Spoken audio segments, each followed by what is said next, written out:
All right, welcome everyone back to the Badger office hours.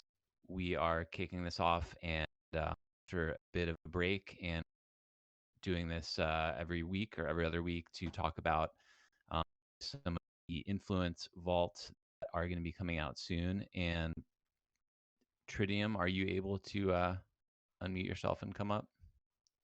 Yeah, sure. How's it going? What's going on? So yeah, we have a lot to cover today. So why don't we just get into it? Badger is launching a new project that we are calling Gravity, and it is our latest foray into the world of ve-tokenomics that we have been exploring with the launch of bveCVX and bveOXD. So what we're going to be talking about today is number one, the kind of lessons that we learned in our previous BVE products and how we are going to try to take everything that we learned and really crush it with the launch of Aura, which is going to be the convex style layer on top of the balancer.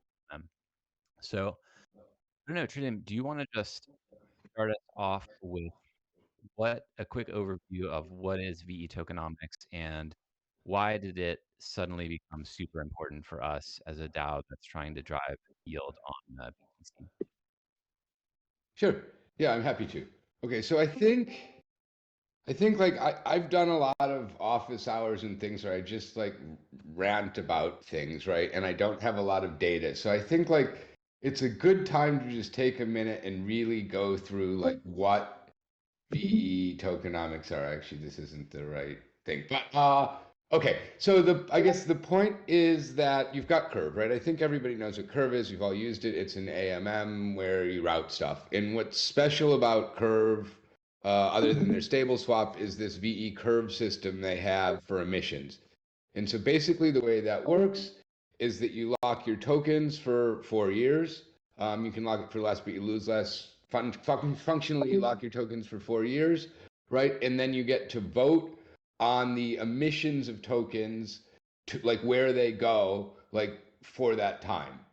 So if we just kind of zoom in here a little bit, we see here the release schedule for Curve, right? So at the very beginning, like the core team, the community, they're getting a lot of tokens, but this purple bit here, right? Like these are the tokens that are slowly being released and coming available as allocated by VE Curve voters. So it kind of creates this like governance layer that folds a little bit in on itself where people are voting to direct more of the vote weight that like comes out over time. So if you look at the history of Curve, right, like here's kind of Curve versus VE Curve, right? And you can see that like there was some, you can kind of see this bend here, right? So there's this thing that happens right around May, where suddenly a lot more Curve starts being locked. And I couldn't find a diagram, but the other thing is that before that, a lot of the Curve wasn't voting. So you also get this boost for locking Curve, right? The more Curve you have locked, the more yields you get. And so it really, up till this point, a lot of people were just locking their Curve to farm with the boost, and nobody was really thinking about governance so much, right? Um, then, and kind of, we can come back to this when we talk about Convex, but what you'll see here compared to here, like right kind of where the same spike was, right? Convex came in, and so there were a few other DAOs that were trying to operate on top of Curve. And it's a little bit complicated because it's permissioned. So you need a whitelist, right? You need permission from the Curve DAO to interact with governance at all from a smart contract. So even as like a multi-sig to lock your tokens and vote, you would need to go to Curve government nins and you'd need to get permission. And up until actually pretty recently, like they weren't quick to give it out, right? Hello? Oh, okay. So for a long time, there was only Yearn, right? You can see that here, right? There's this only Yearn narrative going on, this black line at the bottom where, you know, for about a year, maybe a little less than a year, Yearn was the only people that had this gauge. And then Convex came in. So just to show you like how Curve voting works down here, right? It's on chain. You go to this tool. there's all these things. It's a fairly like kludgy and complex interface, which again can only be used by EOAs, right? By wallets, not by multi-sigs, not really well by DAOs, right? And so then you can allocate, and then based on the boost, there's these yields, right? Once you voted, your vote then sticks until you change it. So if you say, okay, I want to vote with, like most of my vote weight for this, you could never change it again, and you would always just keep voting for that. So yeah, that's kind of just the very, very basics of Curve. You have this emission schedule, right? That people can lock these emissions, right? They then, as they get locked, they can vote for emissions like this, right? And then those emissions go back to LP stakers who then have the choice to lock them. Good. Okay, so Curve 101. Any questions? No. Okay, good. So then Convex came along, right? And Convex, the problem Convex was trying to solve was the problem for DAOs, right? People call it the curve patch because there were two real issues with Curve. One was that you needed a lot of locked Curve in one wallet in order to get like the good boost, right? So in order to get good yields, like you needed one wallet with a lot of locked Curve. And it couldn't be a multi-sig, right? It had to be some like EOA wallet, which nobody really, most people don't want to keep that much money, meaning all of the lock curve plus everything you're farming in an EOA wallet, and and DAOs can't use it. So they came along and they built this layer on top. They got the whitelist and they said, okay, we're going to create this convex curve. It's called CVX CRV, and you put CRV into CVX CRV. We're going to lock it forever, right?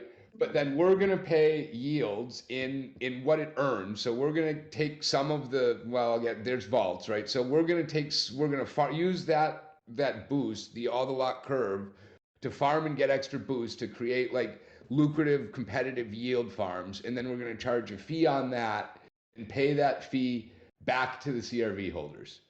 Right, so that was the boost idea. Okay, we're creating this like concentrated pool of boost. The more we suck in, the better our boost is. Pretty soon, our farms yield better than any other farm, right? And then all of the curve is being, or most of the curve, as much curve is being farmed through Convex as possible. We can take a fee from that, right, and direct it back to the people that put their curve in. So that's the beginning, right? Then the other half of this, and when Convex launched, that was really what it was, right? Like they had talked about the intention to deal with voting, but fundamentally, like it was just this race kind of to like lock all this curve real quick and get to the point where the most compelling thing to do was to put anything you wanted to farm into Convex because it paid better, right? Which then meant that they were able to take all of the fees on most of the curve, or at this point, half of the curve being emitted, right? And use that to pay people to lock. So then if we go back here, right, the CVX CRV pool, which is now just a stable swap liquidity pool with CVX CRV, this lock token they made, and CRV, because it's permalock. So if you want to get out, you need a way to swap, right? Like that is actually just an example of their own technology. So it's the curve pool. They vote on it, right? Some of the fees, people stake here, and what they get for staking here instead of staking on curve is this 1.76x boost. So they're getting 1.76x more curve than you would get with no locked curve if you just staked on curve, right? Plus, they're adding like another 12%, and in the beginning this was like much higher, right, of their own governance token, which again is this voting thing that we'll get into in a minute. So, but if you were to go on curve and try to farm CVX here VLP, you'd get like 6, 7, 8%, I think, right? And here you're getting 26, and even after they're taking the fees to pay all of these holders. So they basically kind of use the fact that nobody could like manage it to consolidate all the boost and create a better farm, right? While emitting all the CVX. And so then what they said is, okay, well, now every CVX, right, there's X amount of CVX, we own X amount of CRV. So every CVX can vote and has some ability to like direct CRV. And I think right now that number is like somewhere between like 3 and 6. So one CVX votes with like, I think like 4 or 5 CRV right now. So the point is then after they had a lot of CVX, they kind of said like, okay, let's like open it to voting. So what they did was use Snapshot, which I think everybody is familiar with here. If you've been in DeFi very long, you've voted on Snapshot before, right? Which is off chain, which isn't as permissionless. It requires kind of a multi-sig and a trusted intermediary there, which is the Convex team. But in the end, it's like gas free, and it allowed a bunch of additional integrations. And so now what happens is that every 2 weeks, everybody comes into this snapshot. They vote with their convex on where convex should vote with their curve, right? At the end of that, convex votes with their curve. All of the yields change, right? And farming continues. And so then that kind of creates the whole cycle whereby they're taking in the curve, they're farming it and redirecting it, right? They're using the votes. And I guess the thing that I didn't add in here, but is that then there's this votium layer where then people started paying bribes for you to vote on Convex, which again, you could also do on Curve, but because all of the technology and the UX around Curve is rough, right? And because there's some issues there, it just wasn't being that well adapted. So I think if you think about like the beginning of Curve, right? Like a bunch of very smart, geeky math guys built this like really cool system that had the ability to actually be a really nice economy, a really nice complex system that can support a lot of yields and is one of the more sustainable things that we've seen. But they didn't really have the UX figured out, right? And so it kind of sat there for a while until Convex came along. They solved most of these UX problems, and then that's kind of when the curve wars started, right? And I think if you've paid any attention to crypto Twitter, um, you're somewhat familiar with that, right? So that's kind Let, of let me yo. let me stop. The question that I have, so like, it's kind of clear that the story you're telling is like Convex launched as this more user friendly and How friendly. economically powerful layer on top of Convex because they kind of like fixed some issues that Curve had with its launch, right? Like they were able to kind of like basically like hack the tokenomics of Curve. But now like when you see Balancer and Velodrome and these other newer protocols that are like starting with like kind of launching or encouraging these like convex type layers on top of them, like what's behind that, right? Why would a new protocol or a protocol that is launching or that's been around for a while kind of like want to encourage launching its own convex layer on top? Well, I mean, the obvious reason is like, why did everybody launch a treasury now, right? Because it's working and it's DeFi and people see something working and they're like, let's do it, right? I think so with like Solidly, Andre is, a very experimental guy and his focus is more on like, let me like build something that will get people to think in a direction and like, like stick make a splash and then kind of like see what ripples happen, right? So I think Andre's approach with with Solidly was to really try to like rethink the model. And I don't want to get way into it, but just how you distribute tokens and how all of that works, right? And I think that got a lot of people thinking about it, but for a number of reasons that didn't work. And I think you had Velo, which was like a bunch of the people that were involved in that identified a lot of mistakes that were made, and they said like, hey, like we want to try to fix those mistakes and try again, right? And I like we'll see how Velo goes. I think it's a cool project. I think in the next year, right, we're gonna see like what Balancer's doing, which I'll get into, which is more of like a fork of VE curve, right? It's more like following down that path. And then you're gonna continue to see people like explore this solidly direction. And I think you'll start to see like some other kinds of VEnomics or like other kinds of this like votes that direct yields to pools for AMMs and or lending or whatever. I think you're gonna see more of that like pop up, and it'll be super interesting to see like what happens and what works and why, right? Like that's the cool thing about this space. Okay, got it. So why don't we go here to uh, so like to Balancer, or where you? no, let's go to Badger and what we learned Okay. from bveCVX. So we're, Badger, we're trying to drive yield on Bitcoin. We realized that we need to have CVX in order to vote for curve Okay, yields let's on do that. Bitcoin. But we then ended up doing something totally different with our Convex product. So Okay. how did that happen? So let's talk about bveCVX like 1.0, right?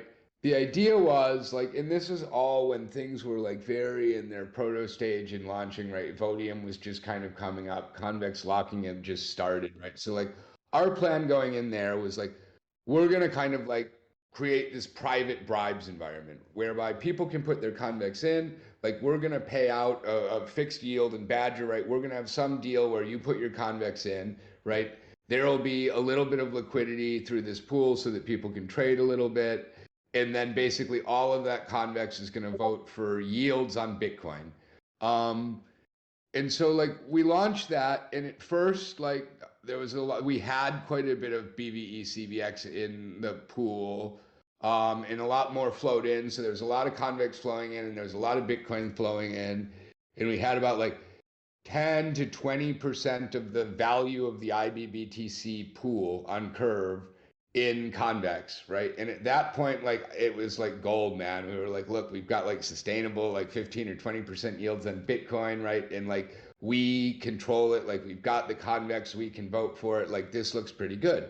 Um, but then what happened was over time, like a lot of actually kind of at the end of the first Convex epoch, I think, like a lot of the large investors who had deposited a couple of them who had deposited both a lot of like Bitcoin and Badger into the protocol, pulled their Convex and left the Bitcoin, right? And then at the same time, there was like tons of Bitcoin because there was finally a pool that was like yielding Bitcoin, right, on Curve, this IBBTC pool, and like so you just had like tons and tons and tons of Bitcoin start like pouring into this pool, and like and the Convex flowing out of the protocol, right? Which and it just didn't make sense, right? And it made sense because when you looked and then like that was kind of at the beginning, it got worse, and then you were kind of like looking at the Convex yields, and we were paying like I don't know, like 15-20%, and the Vodium bribes kept getting better and better, right? And so like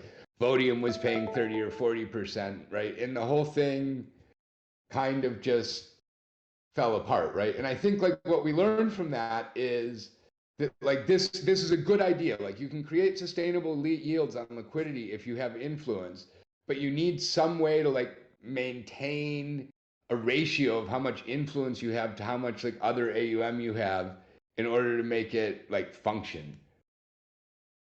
So I think that was kind of the main learning from bveCVX, right? And then what we did with it over, and I think some of the people here were involved, is we spent, you know, from the beginning of the year, we spent a bunch of time with the community. We said, hey, this isn't working. Like, what do people want? We started doing all sorts of different things where we were like voting for bribes and then redirecting those bribes to people in the Badger pool to try to get like all of the people that weren't using the Badger pool and were just kind of like taking all the yields without paying any fees or really contributing anything at all. Like we tried to filter them out, and that was kind of going for a while, but like the yields still weren't really maintaining, and IBBTC was like huge and yielding like 2 or 3%. And I think like through that process, we came to the realization that like this is actually a great product for Convex farmers, right? Like if you're somebody that has Convex, you want a little bit of liquidity, you don't want to deal with it, you want to set and forget it, you're willing to pay a little bit of fees to just have something that's auto compounding that for you and working. And through a process of talking a lot with the community, we realized that that existed and that that was the way forward for bveCVX. And, you know, I think in March, we changed it. So now it's, you know, it has nothing to do with Bitcoin really. And it is a tool for people that have Convex that want to farm through bribe process, you know, bribe kind of collection and sales, like in a liquid way. Yeah. And it seems to be like, you know, the amount of, I think the, like at least 500,000 more CVX have flown into it since we made that change. So the market seems to like it.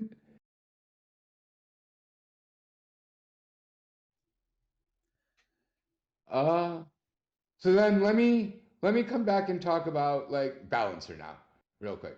So we were talking about Curve, right? And this whole system. What Balancer did, so Balancer's been around for a long time. I don't know how many people like, maybe people aren't as familiar with it. But basically, they're like another, they're maybe a little bit more like Sushi Swap and Curve or a mix of these things. The difference is that they let you create pools with any mix of tokens at any percentage, either stable swap or variable, right? So in this example, right, we've got a pool that's 80% balancer and 20% wheat, and it kind of, like, well, you can do research or we could do another session on it. It trades a little bit differently. The IL profiles a little bit differently, but it allows pools like this, right? It also allows pools that are like, like 5 different coins at different ratios, or like also like variable mixed stable swap. So you could have like 10% Frax, 40% USDC, whatever, right? So basically, they have the same tech. They've been around for a long time that enables this. But I think in the past, like building a front end to route it was kind of difficult, and so like it wasn't there wasn't like a real good way to like trade on Balancer, and it wasn't really like the place that people went to swap their tokens, right? So it was more a place when LPs went to put their tokens and kind of keep some balance of assets, right? And then our bots were basically kind of adjusting it.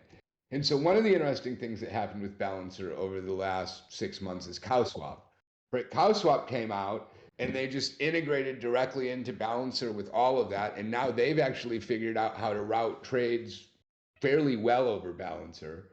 And then Balancer basically built CowSwap into their UI. So now if you go to trade on the Balancer page, right, there's a little switch you can do to go through their old system, but it's just like a gasless swap and it uses CowSwap.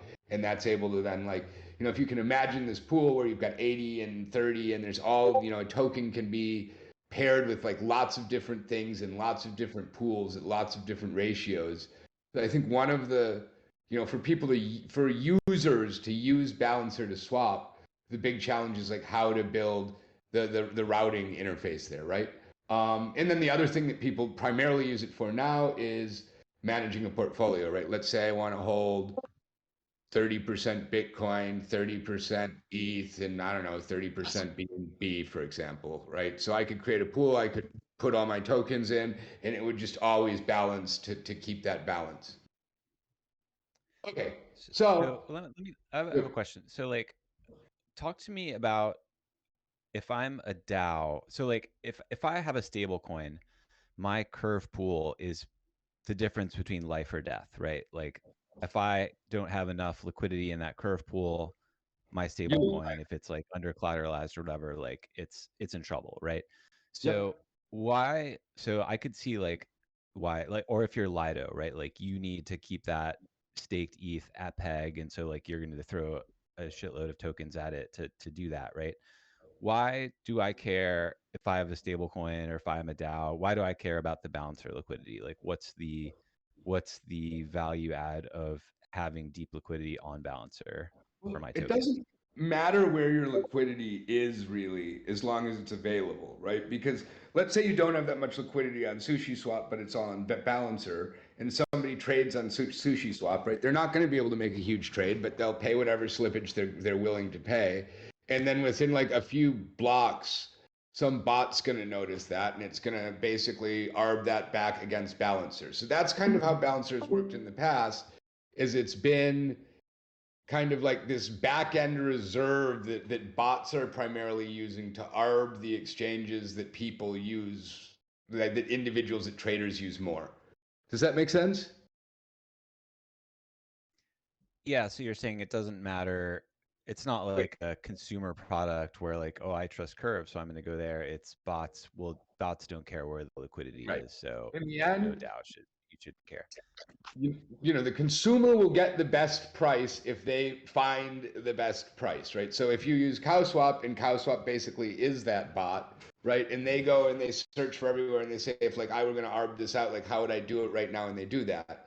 And that's why it's good to use fair aggregators, and CowSwap, in my opinion, is definitely the best, right? But if you go swap on Sushi, or if you go swap in one place and affect the price, right? If you shift the price very much, right now there's an imbalance in the market. You've opened up an arb opportunity, and all of that money, somebody else can go and earn by making that trade. And that is money that you could have earned, right, if your trade were better routed, if you had made that trade.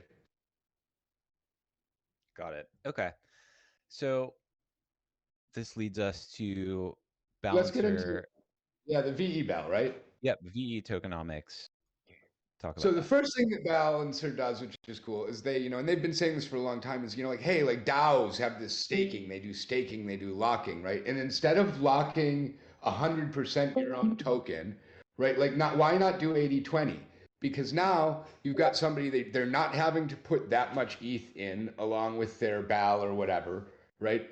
They're actually creating some amount of liquidity that people can trade out of, right? So like you're not just putting your token there, you're not having to risk that much ETH. The IL, I think on this pool is like 1/5 of a 50-50, right? So it doesn't have a huge amount of impermanent loss. And then you offer your staking rewards, like that could have been our B Badger, right? And then you're getting some free liquidity like in there. So they've been talking about that for a long time.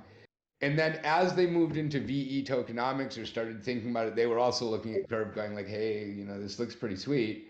They basically just directly forked Curve, but they made a few changes. So like the two changes I'm the most aware of is, first of all, they use this. They use their 80-20 balancer ETH token as the thing you have to lock. So now instead of just putting balancer in like you put Curve in, you're putting 80-20 balancer ETH in. And I actually think that's pretty much most of the balancer liquidity on ETH, right? So it, instead of Curve, who's also then voting for a pool to create liquidity, right? They'd kind of just bundled that all together. And then that token can be locked into this thing called ve-bal, which is like VE Curve, right? Where then you can go and vote on yields. And you'll see the other thing is that ve-bal itself, right? This pool, people can vote on in order to like give themselves yields, right? So one is able to vote for yields on the lock, for that kind of direct routing. So basically, yeah, I guess that's one thing. And then the other thing is they reduced the maximum lock from 4 years to 1 year, which is interesting, right? So all these people are like locking Curve for 4 years. It was always a joke, like, like 4 years in DeFi is like eternity, right? 1 year is a little bit more imaginable or whatnot. Okay, so we talked here a little bit about the Curve emission schedule. One of the things when you're thinking about a VE environment, right? And I wish this wasn't convex, but is how much is emitted and how much is there to be emitted. So we can see here, like in Curve, right? We're like here, we're kind of getting toward, oh no, sorry, 2022. We've hit this first kink, right? And like the emissions are starting to slow down a little bit, but there's still like quite a lot of Curve emissions and they're coming out pretty quick and like at least until what, like 2024, right? Like that's not changing that much, right? That's a pretty, like if you're building for that, that's a pretty good like sustainable emission schedule, right? And then again, you look at the percent locked here, and you can see like right now there's about like 40 to 50% locked, which means that there's still like a lot of Curve on the market, right? Like, Convex talks about the fact that they've got half of the locked Curve. That's true, but like half of the lock, that's only half the Curve, right? And so if somebody else had a lot of money, they could definitely like bite into this pretty quickly. And that's just another thing for like thinking about an ecosystem. So now if we go down to Balancer, right? Balancer didn't start with ve-tokenomics, so they already have about 40 million tokens out in circulation and they're building a Curve on top, right? But we can see here that like right now, and right now they're emitting I think about $1.2 million in tokens a week. So this 145 is like pretty good money that they're emitting, and is Curve based on token price. And you can see that also like over the next like 6, 7, 8, 9 years, like it goes down, but there's not some huge drop, right? And really until like 2025, 2030, like this is looking pretty good, right? And then I guess just to look at it, Balancer here, here's kind of some of the same information. Note that the circulating supply here is totally wrong. Just to show you, right here, you see that in this eBal, right, there's 10,424,000 tokens locked, right? And here they say there's only 10,799,000 tokens in circulation. So they're basically saying that all of the balancer that possibly exists is all in the pool. And if you look around, there's $35 million a day in trading volume. So like that, it's just wrong. But I think this is right. And I guess the point is that the other interesting thing is if you figure 50 million here, right, and 10 million here, right, like only about 20% of the BAL is locked right now. So if you look at like when Curve launched, and I don't have this math here, but about 35% of the Curve was locked when like Convex kicked in, right? Right now in the balancer environment, about 20 is locked, right? Which then brings me to Aura, which is launching today, by the way. We've worked with their teams. Badgers will get an airdrop if you had bveCVX. There is a minimum, and it's like not super low. So, but if you had if you were a reasonable bveCVX holder, you should be getting, or a ve-bell holder, or a Lobster NFT holder, right? You'll be getting some of this airdrop. And that's basically just the convex layer on top of Balancer, right? So it's exactly the same. Again, to me, the most interesting part about that is if you look here, right, like convex or curve took from about, I think this is like April 2021. So they took about a year to really get to the point where like they had locked half, right? And but they were starting and they were mostly working off of new emissions. Whereas Balancer has quite a bit more room to just lock a bunch all up front, or sorry, Aura does. So I think that's kind of the difference. And like we can come back to the Aura launch maybe a little more in the minute for details. But I think the point is that Aura is a convex layer on top of ve-bell, which is pretty much just like Curve. And the important thing to think about for like what we're talking about here is this, right? Like the fact that Balancer allows for very different pools. Balancer allows for these mixed composition pools, right, which enables some other stuff. Um, okay, how's it going, Wasabi? Yeah. Gotta catch So my breath. yeah, my question for you is, you said that there's only about 20% of the balancer locked right now. What does that imply for like how so does that mean that like this Aura when it launches it's going to have an even higher kind of like leverage factor because so few of those tokens are You don't locked right know. now, or like I mean, that's pushing it. But what it means is that there's a lot, like if you think about like for Aura to launch, because like that let's 20% is going to control 100% of the emissions, right? Like the 20% no, of tokens that are locked will control 100% of them well, because they're 100% voting on it, right? correct.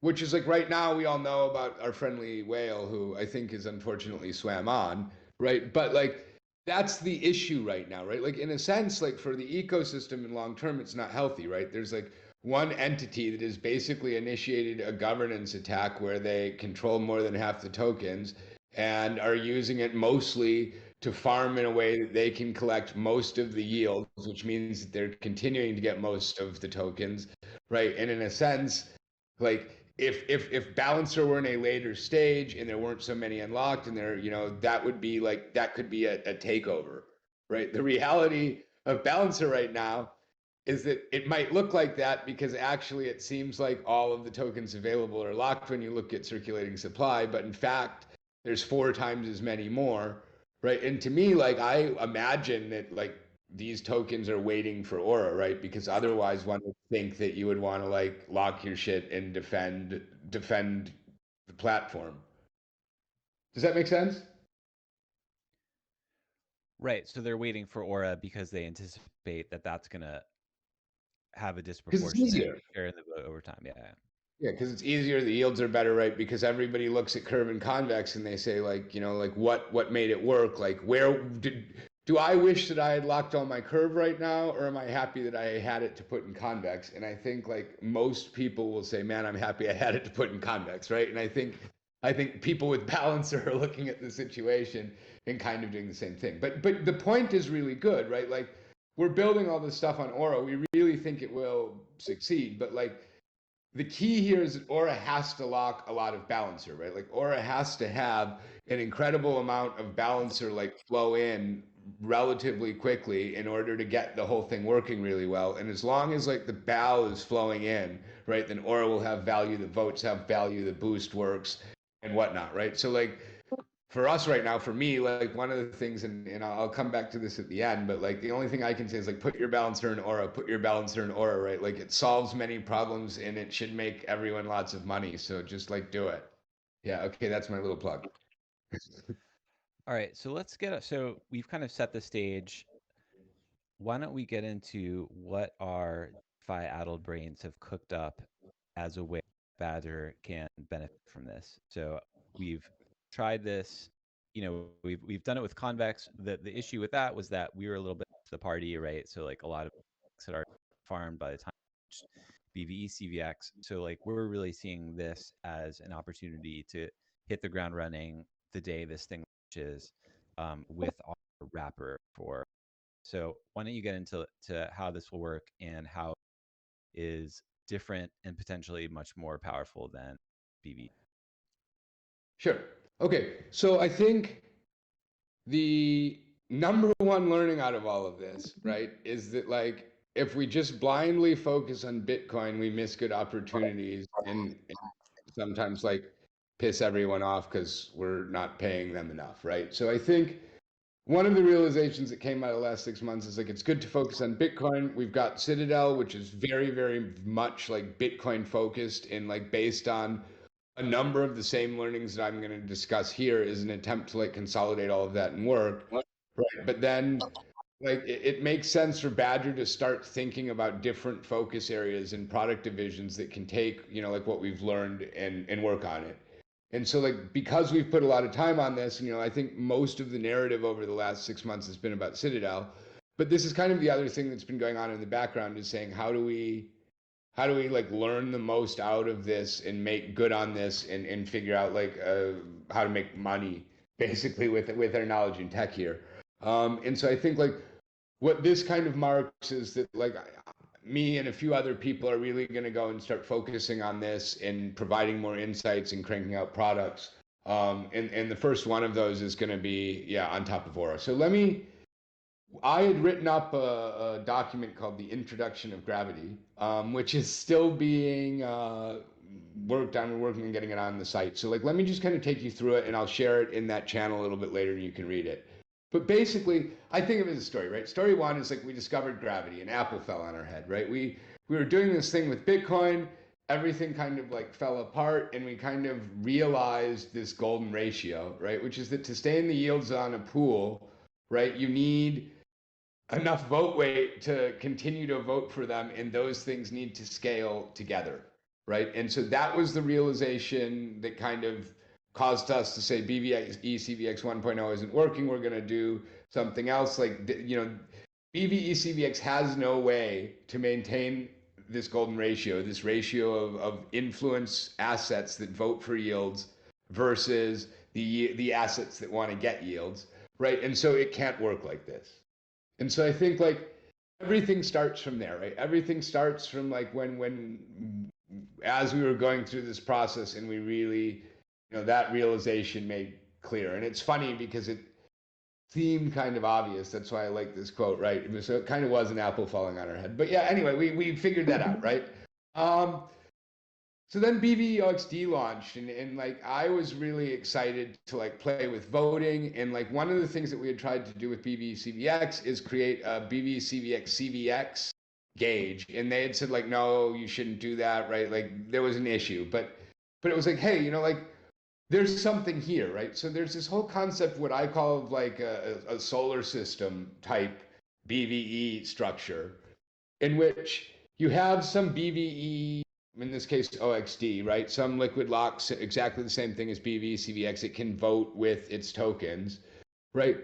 But in the end, what it actually does is it votes for whatever pool, right, that token is in. So for example, if you create a bveOXD DAI pool, and there's 10,000 bveOXD in it, and I guess 100 DAI based on that ecosystem, right?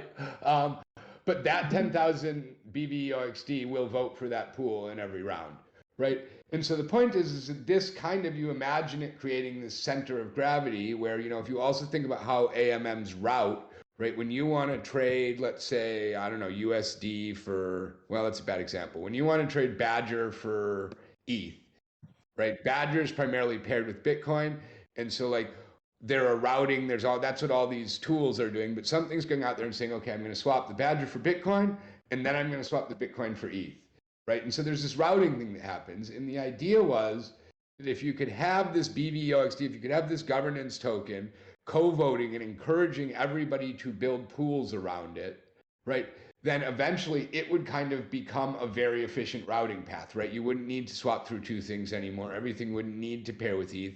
Everything could actually pair with bveOXD, which would then be routing in itself, which in a sense would fold like all of the emissions back in on themselves, right? And say basically you're earning the OXD by taking the risk on OXD by having it in the pool. So that was kind of like, we played with it again. Like at first we didn't get an VE NFT, and like they had like airdropped 80%, some stupid amount of the supply to like DAOs, right? So at first we were like, let's just vote for a pool of this paired with OXD itself and just try to like scale it to the point where we can do anything else. And we launched it and it worked well. It was scaling really well. It was voting for itself. Like it still votes. It's like I think like 1.8% of the OXD vote. But then basically what happened with Solidly is there was this like cliff where after like a month, like there was almost like the emissions just slowed to a total trickle. And then like Convex, you know, in all of these meta governance layers, like Convex or Aura or OXD or SEX, right? Like they always have this thing where they're minting their tokens based on how many underlying tokens are being farmed. So like basically the whole system just kind of like came to like a screeching halt at the same time as there was like a giant FUD storm, at the same time as there were some other problems. And yeah, cool. We never got past just kind of like trying to suck up enough tokens, but it inspired more thinking. And I remember like once that was done, I came back to like a few people in the core team that I've been working with, and I said, okay, guys, like that's done. What's next? And everybody said like, oh, dude, like Balancer, like, you know, we were just starting. It was maybe 3 months ago. We had just heard like through the grapevine that like this Aura thing was happening. And we were like, okay, like let's look at it. Right. So we got there and we said, okay, so now like we explored this 50-50 golden ratio thing, right? But the issue is that it kind of like just takes over the AMM, right? Like if it works, then basically the only thing that makes sense from if you're using the emission system at all is that everything's paired with bveOXD, everything's routing with bveOXD, right? And that's not really like improving or creating more features, right? It's just kind of like, yeah, you know, like I don't know. It's a little bit like what 1inch was trying to do, where you basically say like, let's just create an AMM where everybody pairs with my token and cool, right? So I think what Balancer allows us to do, if we go back to these split weight pools, is to continue on this concept where there's a token in the pool voting for itself, but now you can pick, right? You can put 5%, you can put 10%, you can put 20%, right? And that suddenly like, you know, like it's a mind blowing thing that opens up like a whole lot of possibilities. So then let me kind of present to you where we got with this in terms of a product, which we are now calling graviAURA. Um, I'm assuming most people are kind of familiar with bveCVX, but let me start there. So, and I'm not sure if you can see my mouse. Maybe I'll select things just real quick so you can see, right? But like this area here, right? This, the hodler and this green line in the voting, right? Like what bveCVX does now is there's a vault, right? It's emitting tokens to holders, but then it takes all the votes, right? Takes some fees, so the treasury controls some of the votes, but the rest of the votes all get directed to this bribe engine that, or this voting engine that basically goes and finds the best bribe scenario, right? Votes. Then this bribe handler goes, it collects the bribes, it sells everything for a mix of graviAURA and Badger, and emits it back to hodlers, right? So like we could have just built that, you know, hidden hands is the Vodium of Balancer. We don't know how big the bribe environment will be right now. We're the biggest briber in the Balancer ecosystem, but like hopefully that'll change. But like we could have just built that. But then it was like, okay, like let's go back to like exploring gravity here, right? Because in this case, we really can. And so now you start to think about this, where instead our voting engine now goes, it looks for all of the balancer pools that have graviAURA in it. Any aura in any of the graviAURA that is in a balancer pool will vote for that pool, right? And then anything left goes through the same process where you would assume then it's in someone's wallet, where it's then like yield farmed and we pay people out. So I think like this has been hard for a lot of people to grasp, right? Because there's like a little bit of a recursive nature to it that's hard to draw. But what's important here is this, right? Any graviAURA in a BPT with a gauge, so obviously if you can't vote on it, you can't, will vote with its VLAURA, so the VLAURA included in this graviAURA for the pool that it's in, right? And then the remaining will go to bribes. So then, we think about how the DAO makes money. And one of the interesting things is that you look at Convex and you look at, you're like, so these guys are basically telling you to lock their tokens for 16 weeks. And then they're directing emissions and you can tell them where it goes, right? So like over time, the treasury owns influence assets, right? And we're continuing to like acquire them through various different fees. But also as we just obtain vote weight that like every round is free from utilization of the protocol, like we start to build up the ability to direct a considerable amount of money that isn't Badger, right? That's some other token. And like, like my long-term vision, and we've got a long way to go, is over time, if we can get to the point where we're directing 15 to 20 million dollars a year in Curve and BAL and Aura and Convex and like three other VinSex and Solid and la, right? Then we can build our own VE system. Then we can kind of say, hey, like lock your Badger, right? You can vote on where things go, and DAOs can bribe, right? And then we have this opportunity to become this layer on top. And so I think, yeah, I guess that's from the user proposition here, you've got it's like Convex, you can farm it, right? From like a liquidity provider, from DAOs, from people that are trying to build in the space, like one of the biggest challenges is how do I get like sustainable yields, right? And we've got a good solution there that we'll be talking about more over time, and we still need to like experiment with it and understand what it is, right? And then the treasury is slowly building up more and more influence that it can use, first of all, for example, at the beginning of the launch to do benevolent things like launch with, like use the vote weight that we're charging to actually support, liquidity for the tokens that like we need to succeed. And then also start to use to either earn money or to like allocate for voters to decide on in order to add value to the token. So And talk this about is like, the benefit of this for the DAO that wants to get liquidity for their token compared to the Convex system where they have to re-bribe or okay, re-vote every yeah, week. so well, let me, yeah, okay. So these are very, like, let's go through this really quick. And again, like this is based on a whole lot of assumptions, right? I assume that like there was one aura voted with one balancer, that they both had the same price. Like this is not good math, right? But based on these constants, right? Based on some constants right now, it seems like one ve-val, right, which is worth $19.36, will emit $42 a year. What that means is that 100, so if 100% of ve-val, actually balancer stakers could do it. If 100% of ve-val were to vote on yields for ve-val, I think it would yield 200%, right? So what that means is that if there's 1% graviAURA in a pool, right, based on this right now, you get about 2.17% yields, right? Without bribing, that's just the internal voting in the pool, right? So like this, and again, please, like this is not me saying like, hey, these are just very, very example numbers. Don't take me through it. Look at the exclamation points, right? This is like bullshit math to help you think about it.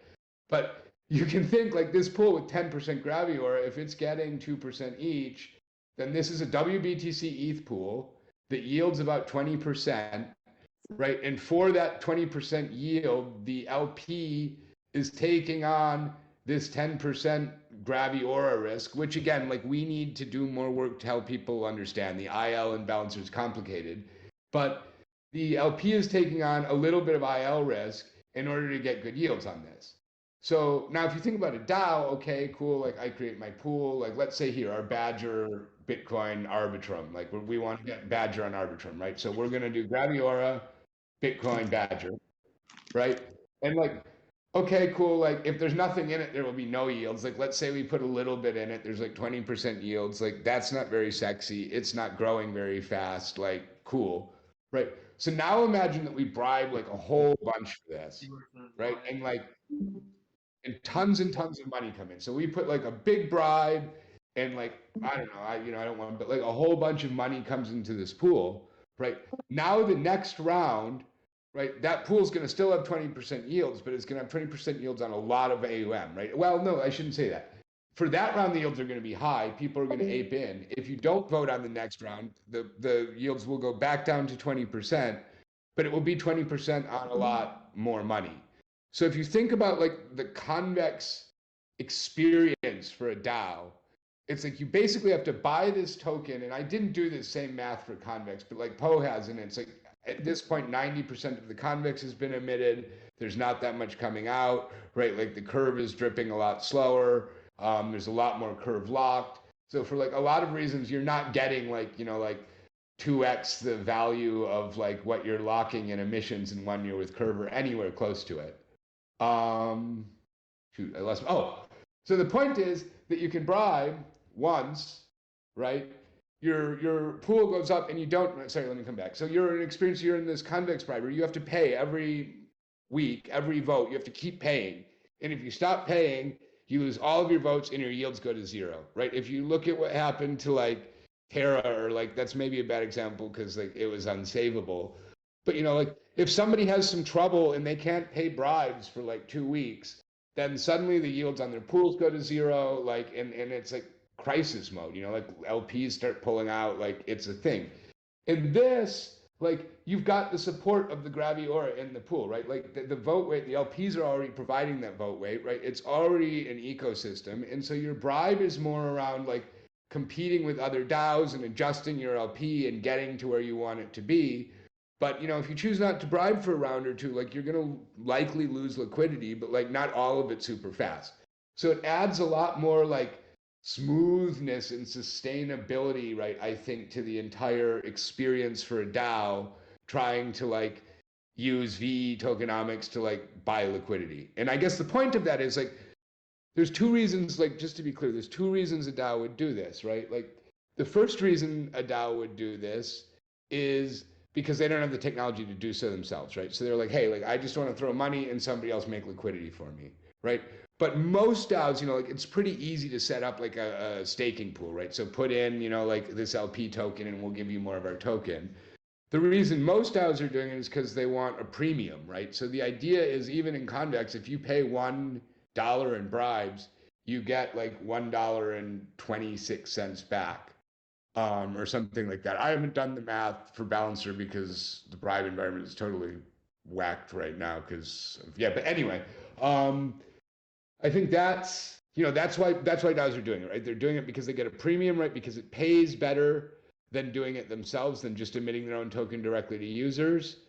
Maybe because they believe that like these bribes going to Convex users will cause some people to look at their protocol. But I think unless honestly you bribe like tens of millions, that everybody's just dumping your token, right? And then also because it's that problem is then solved. You just have to go on Vodium and place a bribe, and like your liquidity's there.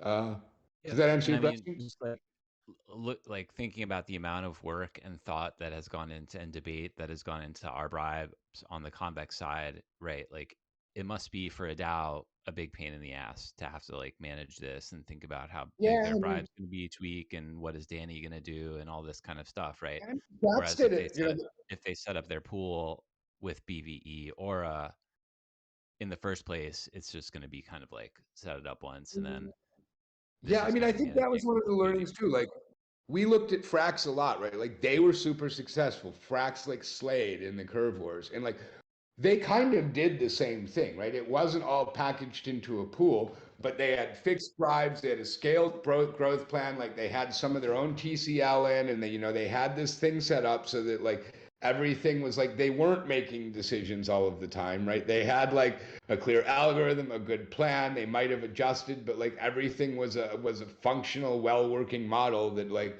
I still haven't seen the spreadsheets for. Maybe they're around. Like that clearly went well. If you look at like how Frax acquired like Convex, it's just like a perfectly straight line, right? And so they figured that out really well. And I think a lot of what we're trying to do is like take a lot of those learnings, right? Like about like how like combining the voting with the liquidity provision, which is what Frax did in a different way, right? They just own most of the liquidity and then vote for it and get Convex for that. But that thing about like keeping those two things somehow like in sync, right? Like comes back to the golden rule. And I think the only people that did that well in the curve wars were Frax. All right, we are getting towards the end here, so I want to open it up for questions. So please, I'm not sure if I have to invite you up or what, but if you want to have a question, try to raise your hand, and we'll get you up here.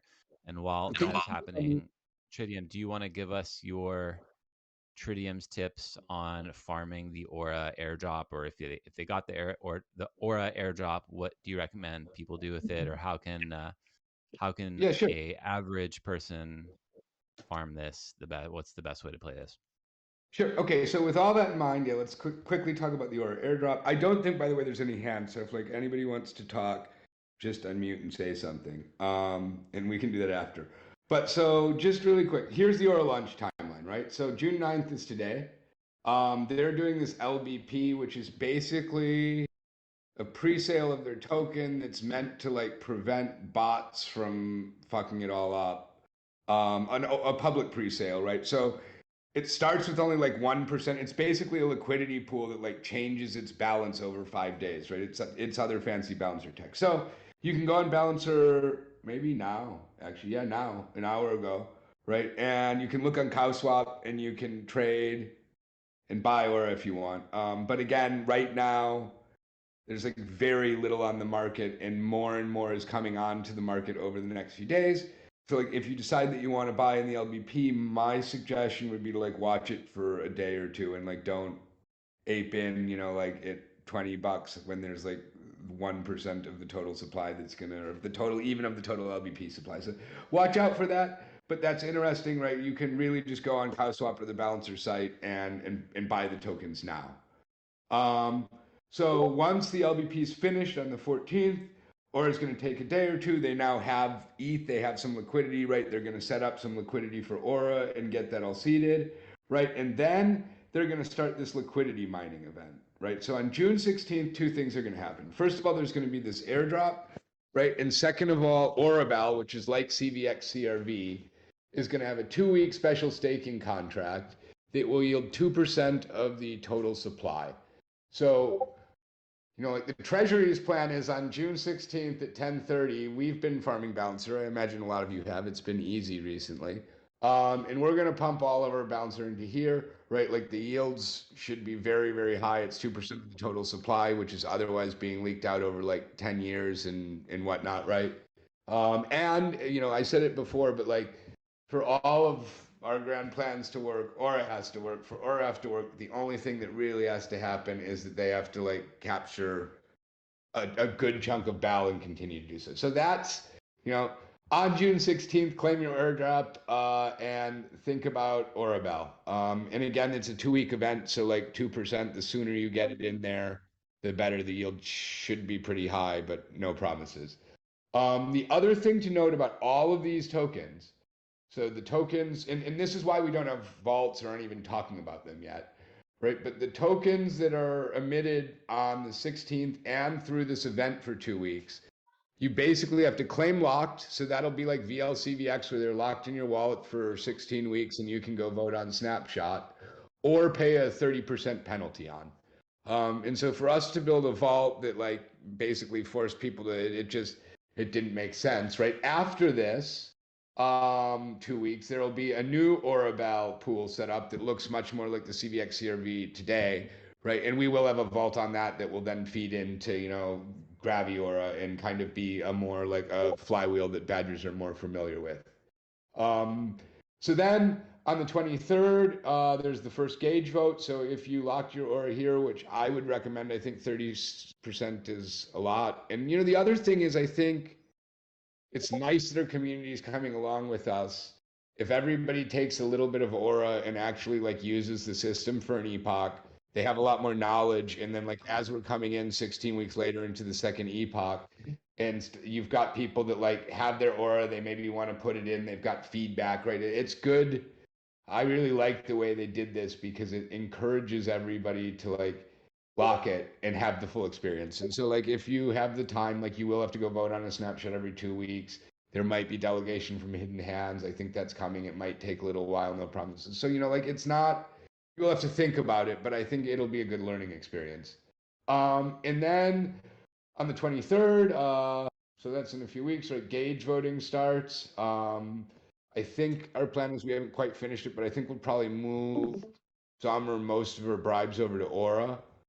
Uh, yeah, and then these farms open, right? And so that's when then you'll be able to start, you know, like depositing like your Badger token, for example, the Badger Bitcoin or Badger Bitcoin 80/20 pool that people are farming now. You'll be able to deposit on Aura and then earn with Aura's boost and also earn Aura.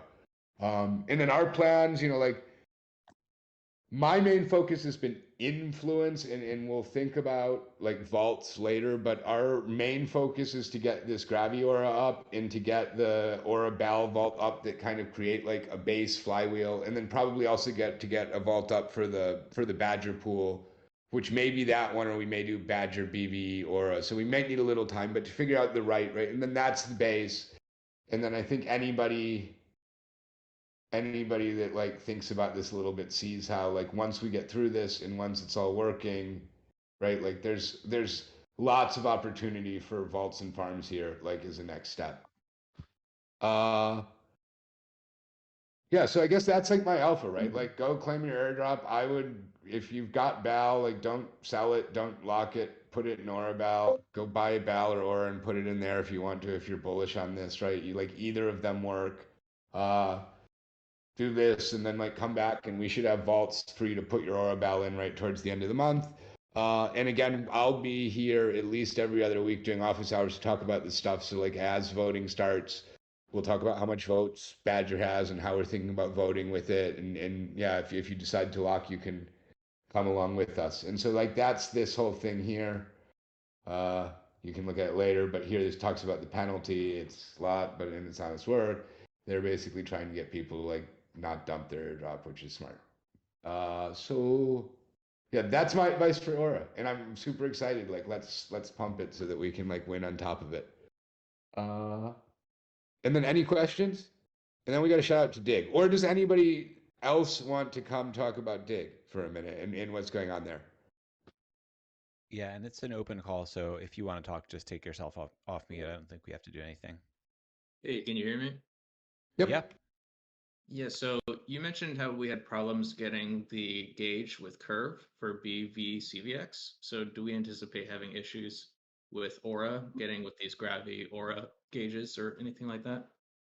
I mean, I certainly hope not. Like, we're aware. So, like, I have been, if you go in the Aura Discord, if you go in the Balancer Discord, right, like, that was another one of our learnings is that, like, we have to stay, like, you know, Badger always thought we were partner first, we were being benevolent, like, we were doing good stuff. And, like, you know, like, we were the only people that weren't just, like, dumping all the curve in the Convex. And, you know, like, we kind of, like, we talked to dev teams and it was like, hey, we're doing this partner thing first, and people liked us. But then when you got to the community, people were like, you know, like, where are you guys? We weren't present. And I think that was a lot of the problem. So like, I'm very present in those spaces. Like, I'm continuing to talk about it. Like, I've been talking to anybody in Balancer Land that wants to talk about it, like kind of openly in their Discord. I think right now, Aura, you know, like Discord's pre-launch. I mean, Citadel is getting better, but Discord's pre-launch are a little bit like preschool, right? Like it's like a whole bunch of just people coming in and asking the same questions over and over again, and when. And so like right now, like the Aura community isn't quite ready to have that conversation yet, right? Like they probably need to vote for like one or two of their own gauges first.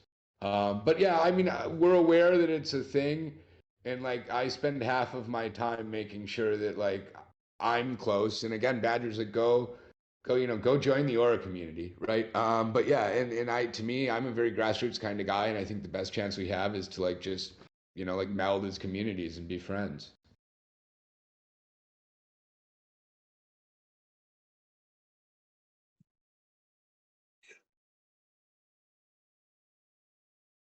Anyone else? Dig? Nobody wants to do the honors? Okay, then I'll do it. So, Dig, it's Mitch, is it Dig Day? Before I say this? I think it's Dig Day. If it's not, then Dig Day will be soon. But what Dig Day means is that we're changing Dig. So Dig is no longer or will no longer be a rebasing token at all.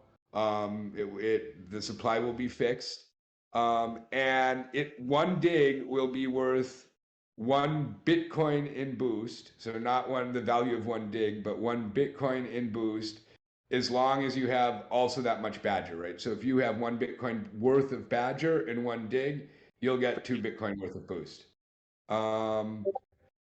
Yeah, I mean that's basically it. I guess the other thing is that like from the exploit, there were some people that we gave this rem dig to, which is kind of like a placeholder for, hey, we need to get you guys back some dig. And so the other part of that is we're stopping to pay any emissions, like dig won't pay out anymore. And we're basically maybe minting whatever we need to, paying out rem dig, and then basically dig will just be a free floating token that has these special boost dynamics.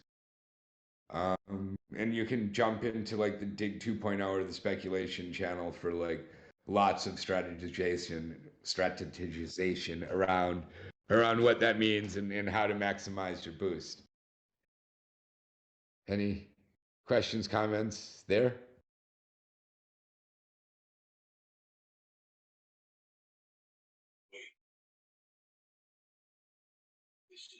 All right. Well, if that's it, why don't we wrap it up there? And we're going to be doing these every other week. Is that right? Or every week?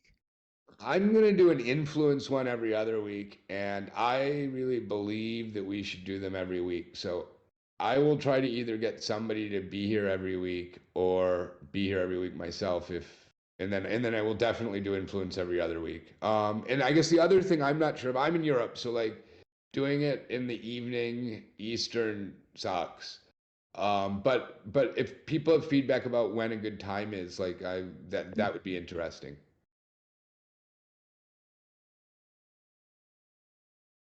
All right. Well, thanks, Tritium, and thanks everyone for hanging out with us today. We will get this up on the feeds in case you want to refer to it later. And we'll be back with you shortly as this Yeah. launch rolls out. One more thing. There's this gravity channel that you guys were in. It's right above there. So like when we get this doc up, like we will continue to talk about that more. Um, and yeah, we've also got a separate Twitter stream that we're going to use because we want to kind of say a lot and not be noisy. So we'll also get you guys like a Twitter stream that you can follow if you want to like get a little bit more volume about this influence stuff out of the Badger team. All right. Cool. Well, thanks everyone for joining us, and we'll talk to you next time. Yep. Cheers.